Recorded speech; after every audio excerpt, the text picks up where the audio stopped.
Hello and welcome everyone to this special Q&A session with David Dinsmore. The announcement last week was a really significant moment for parkrun. For the past 12 months, we've been working on some major changes right across the charity as we look to strengthen the organisation in preparation for the next 5 years of growth and beyond. I want to start by thanking all of you for being here. Whatever your relationship with parkrun, you've joined this session because you care. If we can all agree on one thing, I hope it is that we all want what is best for parkrun. As someone who's been involved with this amazing community for more than 11 years, as an event director, a core team member, head of communications, and now as chief exec, I understand how the decisions we make have reverberations in every park, promenade, playing field, and prison in which we operate. It's a responsibility that we all take incredibly seriously. Clearly, we don't set out to cause upset. However, we do accept that just like any family, we won't always agree. But it's in these moments, I think it's vital that we listen and that we take the opportunity to discuss, give and receive feedback, and have respectful, grown-up conversations. I've read the comments on social media and the emails we've received via support, and I've replied to the vast majority of them. This Q&A is a response to some of the feedback we've received. I know that this announcement has left some of you with questions. And given our values of family, bravery, fairness, authenticity, and recognition, I think it's only right that we give you the opportunity to hear from and speak to David directly. There is and will always be a natural tension between our desire to keep the parkrun event day experience as simple and consistent as possible and the growing responsibilities of an organisation that, whether we like it or not, is now a large, multi-million-pound health charity with events in 22 countries around the world and with more than 8 million registered participants. Whilst in a great many ways the parkrun experience now is remarkably similar to that very first Bushy Park time trial in 2004, so much else has had to change. There will always be more that we can do to improve communication and collaboration right across the organisation. I want us to be more open, more welcoming of challenge, and more transparent than we've ever been. In the last year, we've made a start. Live Q&As addressing critical issues or campaigns, the most comprehensive annual report we've ever produced, and the development of a new 5-year strategy, a genuine collaboration between the global leadership team, ambassadors, volunteers, trustees, and stakeholders, which we will publish for anyone to read on the 1st of February. But I'm under no illusion that there is more, much more that we can do. Thanks again for taking the time to be here, and I hope you find this session useful. I'm going to hand over to David and to Kirsty Woodbridge, Head of Communications, who is going to facilitate this conversation. Thank you.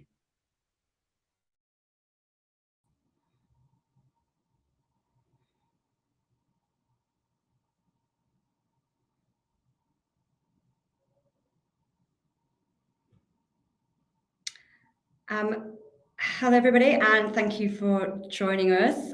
David will be joining me in a second, so just a couple of logistics comments and questions please in the chat, and we've got some lovely backstage helpers who are going to feed those through to me to ask David for you. We're going to try and keep it at around 30 minutes. And if it's shorter, that's great. Any longer, and we'll do our best to answer all of the questions. So please do drop your questions in the comments there, and they'll come through to me on the private chat, and I can ask them directly to David. So I can see lots of friendly faces on there who I know. It's lovely to see you all. Thank you so much for joining us. I know it's a Monday night, and I'm sure you're all getting back into it, but thank you so much for joining us. So I think we're ready to start taking some questions when David's ready to join us. Hello. Hello, David.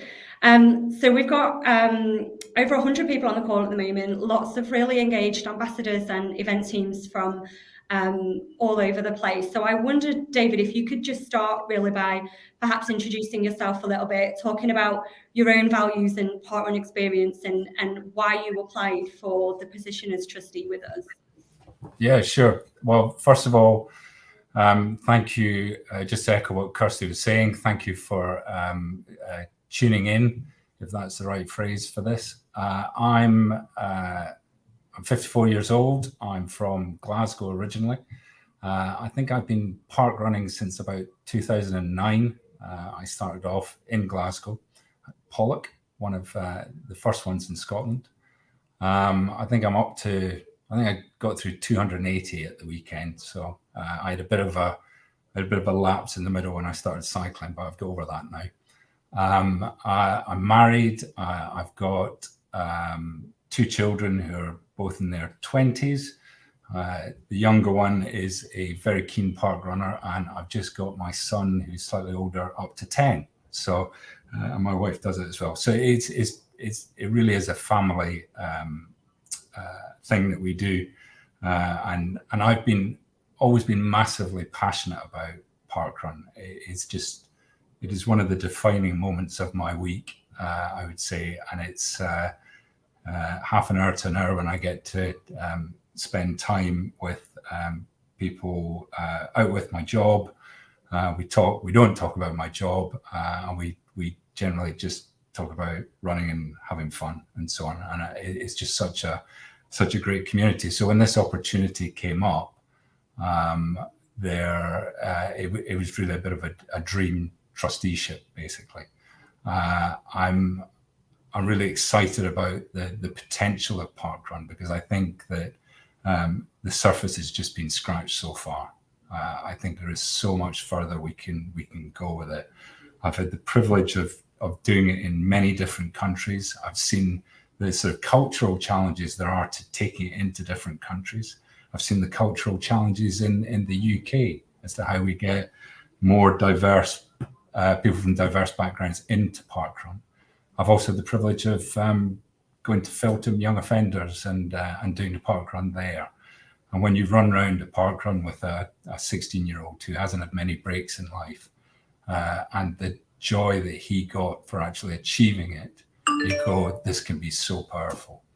So I think it's a huge amount we can do. I think it's a huge amount I can bring from my background into helping to promote the future of parkrun, the values of parkrun, so that it can be the truly global experience that I know it can be. David, you touched a little bit there on your values and kind of the ethos of parkrun, and a lot of the comments that we've seen across social media, and one of the reasons for kind of putting together this Q&A was to offer you the opportunity just to talk a little bit more about your own personal values and how they align with the ethos of parkrun. Do you want to just touch on that a little bit? Yeah, I mean, look, I believe in opportunities for all. I believe in people being the best versions of themselves.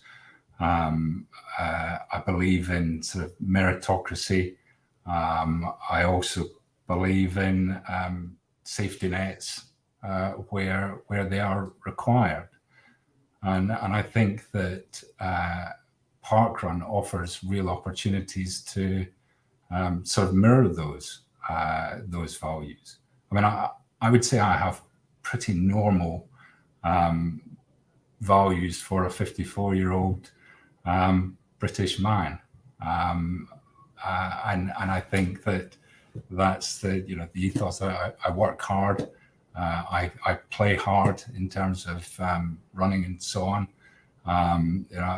We've got a strong family that I'm very proud of, and I've been married for nearly 30 years. It's that's me. It's sort of no more and no less than that. So I'm sure everybody on the call read Gavin's open letter that we've shared quite publicly, and one of the things that we detailed in there was around the selection process for trustees and this kind of skills matching criteria we knew that we were looking for when we went out to attract new trustees to the board. Do you want to talk a little bit about the skills and expertise, David, that you were kind of tested against? And we know that you're outstanding in your field on a number of these, which is what contributed to your successful appointment. So maybe just a little bit around the skills and expertise that you've got that you hope that you can bring to parkrun. Yeah. Okay. So, I mean, maybe I give a little bit of my own professional background first of all. So I'm a journalist to trade. I started off working in local papers around Glasgow. If you're from Glasgow, Kirkintilloch, Clydebank, Mulgine Bearsden, south side of Glasgow. So I did that for sort of 3 or 4 years, and then I started working as a reporter on the Sun in Scotland, and sort of that was the beginning of my career with News UK, which ultimately ended up with me editing the Sun in Scotland for about 4 or 5 years. And then I edited the Sun in London for just shy of 3 years. Since I finished that job in 2015, I've been Chief Operating Officer of the group, and the group includes the Sun, the Times, Sunday Times, and TalkSport, the radio station, Virgin Radio, and more recently Times Radio and Talk TV. So we are a sort of multimedia company, and we're the sort of UK arm of News Corp. So over that time, I've obviously learned a huge amount about journalism and tabloid journalism in particular, which is very campaigning. I know lots about how to communicate with people, and then in my business world, where we've been developing a number of models. I mean, media has been completely disrupted over the last 10, 15 years with all the new sort of streaming services and social media, and everything that you can imagine to disrupt our business model has come in. So we've had to become very adept at subscriptions and digital communication, and people who were print journalists have had to become broadcast journalists at the same time, and everything has had to change. So we've seen huge transformation during that time, and as a manager, I've kind of learned to deal with that and how we can adapt our models to the new world. And Parkrun's going through a very similar transformation, something that started, just short of 20 years ago, with a few friends in a park in southwest London, has now turned into a global operation, as Russ was saying at the beginning. So we need to bring skills from around the community that are going to lend themselves to making the global vision come true. And I think that is as much about understanding what goes on in each individual local parkrun on a Saturday morning, in be it Bushy Park or Australia or Poland or wherever, and having the capabilities to pull that off. So I'm very proud to be, I'm one of 10 trustees now, so I'm only a 10th of this. And if I can contribute a 10th, I'll be very pleased. But we are here to support an executive team who are going to execute the plan for the next 5 years. So they are the ones who are going to be really doing the do, and we are there to offer help and support and advice, what we've seen happen in our business lives, what's worked, what hasn't worked. Have you thought about this? Have you thought about that? And I think that if we can work well together as a team, then it should have tremendous outcomes. And your parkrun experience today should only be enhanced by what we do in the future.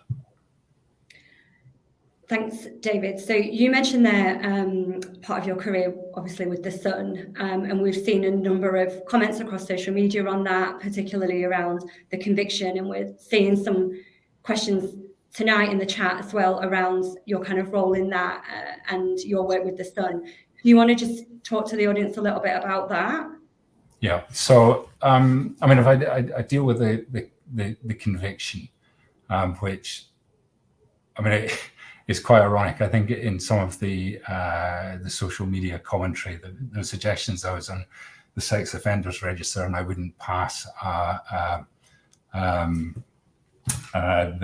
thing you need to do if you're going to run a junior parkrun or whatever. I mean, that's all complete nonsense. what happened was there was a case with a footballer called Adam Johnson, played for Sunderland, who was accused of having sex with a minor. We broke that story in the first place, that he'd been arrested and charged. And the following day, we had a picture of him with the girl. We changed we pixelated her face, so you took all her features off. We changed the color of her hair, changed the length of her hair, and we actually changed the background of the picture, because it's been drilled into every single one of us from day one at journalism college that you can't identify anyone in a sex case, and you also can't identify minors in a situation like that. So it was, we did everything in our power to make that the case, to make this young lady unidentifiable. And indeed, if you walk down the street and she walked the other way, you would have no idea it was her. And I think this is a bit about how sort of new technology had kind of caught up with us at this point, and we didn't quite realize it. So 6 weeks previously, unfortunately, this picture, she was wearing a Sunderland top, and that was what made it sort of gave it news value and so on. But 6 weeks previously, this had been her Facebook cover picture, and people who were her friends on Facebook were able to say, "Oh, actually, I think that is the picture," and therefore there wasn't. She was identified through that. Having said all that, her name was all over Twitter and Facebook at the time, but no action was taken against those platforms, or indeed the people who were putting her name out. So we, as I say, this happened when Johnson was charged. He came to court a year later and was jailed. They then charged me over it, as well as editor of the paper. We went to the magistrate's court. I explained everything that happened. The magistrate accepted that we had taken every step that we thought was required to protect her identity. But the problem is something called strict liability. So if it happened, you're guilty. And if you read the comments at the time that the magistrate made, he's very supportive of what we tried to do. The punishment then was costs of, I think, about £1,200 and £1,000 compensation order. And when you pay a compensation order, the conviction is immediately spent. So I was convicted for about half an hour, and then the conviction was spent. The Daily Telegraph, as I happened, did exactly the same, made exactly the same mistake, and they were fined as well. So it was it was a very sobering experience. It's nothing I would want to repeat again. I apologise to the girl in question, because I mean the last thing I wanted was her to be identified through this clearly, and it was not great. But that is that's the story behind it. It was a contempt of court. Now, it does sit under the Sexual Offences Act, but that's just because identification is part of that, as you would get contempt of court under other acts of Parliament. So that's the background to it.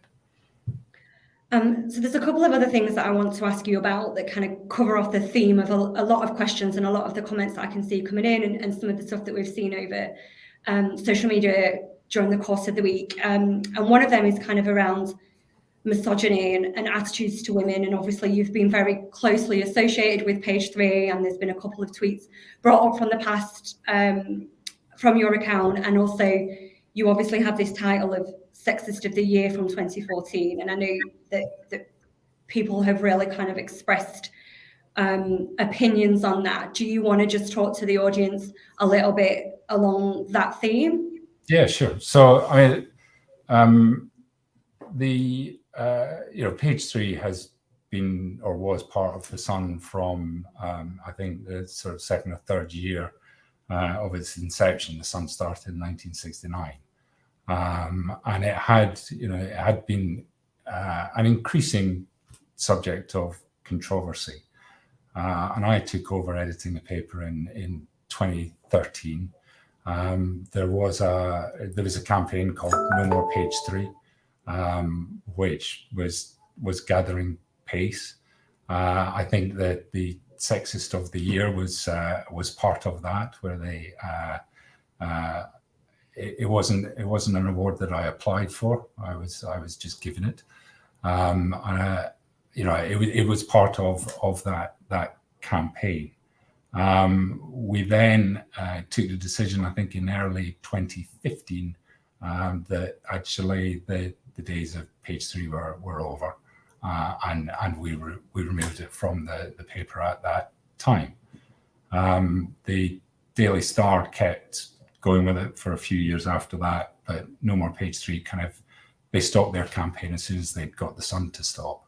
But they didn't seem to worry about the Star in quite the same way. But I think all these things, media evolves over time, habits evolve over time, how what people think about things evolve over time.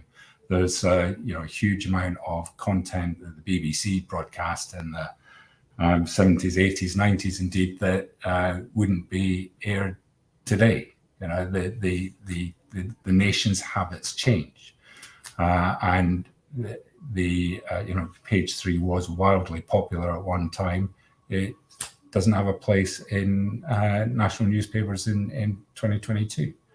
I don't think I certainly would not describe myself as a misogynist, and I'd be massively upset to be described as that, because I'm just not. I'm a huge supporter of women within and without the workplace, and I think my record would support that. Thanks, David. So just continuing this kind of conversation around media and particularly language is another thing that's come up, and I can see we've got a question for you around your current role within the media, where certain demographics in certain outlets are kind of vilified, and there's language used that obviously we would never use at parkrun, and there are groups that feel targeted by those particular outlets using that kind of language. Can you just talk around that? Yeah, language is always very difficult, and again, it is something that evolves over time. And I think certainly every day is a school day for me, as you're always trying to learn more about why people think in a particular way, why people might think differently to me, and I think it is important that people also understand the way that I think too. I mean, that's how we get to how we get to grow, and how we get to evolve. So the nature of media is that you're trying to make impact, and you're trying to have a place in the world. You've got to be interesting. You've got to grab attention. That's basically what we're trying to do, which is very much the same way. If you're marketing parkrun or Mars bars or whatever it is, you're trying to grab attention. And as the world becomes more and more flooded with material, it becomes harder and harder to get that cut through. So it's really important that a brand knows what it's about, knows what its customers are about, and how to attract them. So and the Sun is no exception to that. And I was always really conscious of when I was editing the Sun, is that you know your audience. You're certainly not trying to speak down to them in any way. You're also not trying to pander to the lowest common denominator. You're trying to grab the zeitgeist, really, and to create an exciting product that people are going to want to come back to day in, day out. And I think that's what we're also trying to do with parkrun as well. How do you make it a place that people are going to want to come back to every Saturday in life? and I think the raw material is definitely there for that. Thank you. So obviously, David, you've done over 200 parkruns. You're very familiar with the parkrun model, and that there are local people out there week in, week out, helping to kind of provide parkrun for their local communities.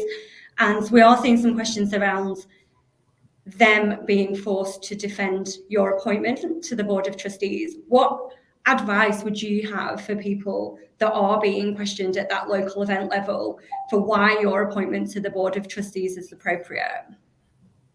I mean, look, it's very hard to say. How would you defend me? I mean, I'm more than happy to speak to anyone who wants to speak to me, so that you don't have to defend me, because I'm more than happy to defend myself. But I also think that one of the most upsetting things I think about the last week has been that nearly 300 Saturdays I've had, and over a sort of 13-14 year period, and I don't have a bad parkrun experience. I've been trying to rack my brains for it, and I haven't been able to find one, and it has brought me nothing but joy. So to be sort of rejected by elements of the community who say that I'm not fit to be a trustee or fit to parkrun, I find really upsetting. I took it a lot more personally than I thought I would. So I would say, look, I am part of this community. I do think it is a massively inclusive community. If you are going to create something brilliant, you do need to have input from all areas of society. If we move forward, we're not going to agree on everything, but where we will, how we will move forward is where we find the common ground. And everyone on this call and I have common ground in that we parkrun every Saturday. So that is a massive foundation on which we can build. And I'm sure that despite what you may think of the sun, and I completely, of course, not everyone likes the sun. Of course, not everyone likes everything that I've done in my career. And I wouldn't expect that to be the case, but I'm sure we could have a jolly good chat about parkrun and the advantages of it and things that we could do better and so on and so forth. And I think it is that common ground that we've got to build from to build a new future together. And I'll speak to anyone who wants to discuss it. So we've not got long left if we're trying to keep it to half an hour, but there is just another theme that I do want to touch on, and I can see we have had a question about this, and it's the level of feeling towards the sun in Liverpool. So we have got Hillsborough campaigner on the call watching, and they're asking, what can we say to them, or what can you say to them, David, that will change their mind about boycotting parkrun? And we have heard that from many others, people in the parkrun community that are based in Liverpool. So my lights have just gone out. My lights. Just put the lights back on and then answer that question. Okay. So Hillsborough happened in 1989. I joined the Sun in. Actually, I think I did my first shift in December 1990, but I joined staff in 1994. It was a horrific incident, and the way in which the Sun tackled it was horrific as well. I think that the current editor has described it as the biggest mistake the Sun has made, and several editors going back over a number of years have apologized for that. The Sun's no longer in sale in Liverpool. We still actually we print our papers in Liverpool at a factory there, but that's the involvement we have. If anyone has ideas about more that we can do, then we are always willing to listen to them. It's a problem that we have tried to solve over the years and have not got anywhere with it. As I say, it is a really unfortunate chapter in our history, but obviously an even greater a more terrible event for the people of Liverpool. I completely understand the feeling. If I could turn back the clock, I would. But we're in the position where there is little else that we can do.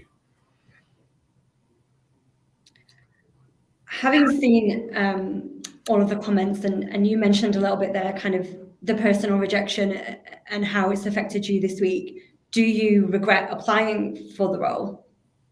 No, not at all. And I got over it. I'm so excited about it. I'm so, talking to Paul Sinton Hewitt over the weekend, some of the ideas he's got, and you just got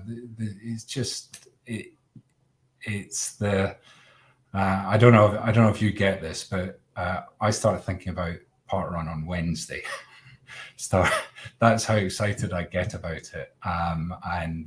Working up to Saturday, and is it going to be the home parkrun? Are we going somewhere else? What's the whole family talks about it, and then we have a parkrun WhatsApp group with some friends afterwards as well, and who are dotted around the country. So it's it is magical, and really I want to try and bottle the magic and give it to everyone, because there's so many people I come across and say, parkrun, and they go, no, I don't actually. And then I say, well, you just opened yourself up now, because I'm now going to bore you for the next 20 minutes on what it can bring. And I say, from, if you can make that 16-year-old in prison turn his life around, if you make that person who's miserable and can't see any hope, but they come down to parkrun and they start taking part, or the person who volunteers and sort of gets addicted to the volunteering part, and I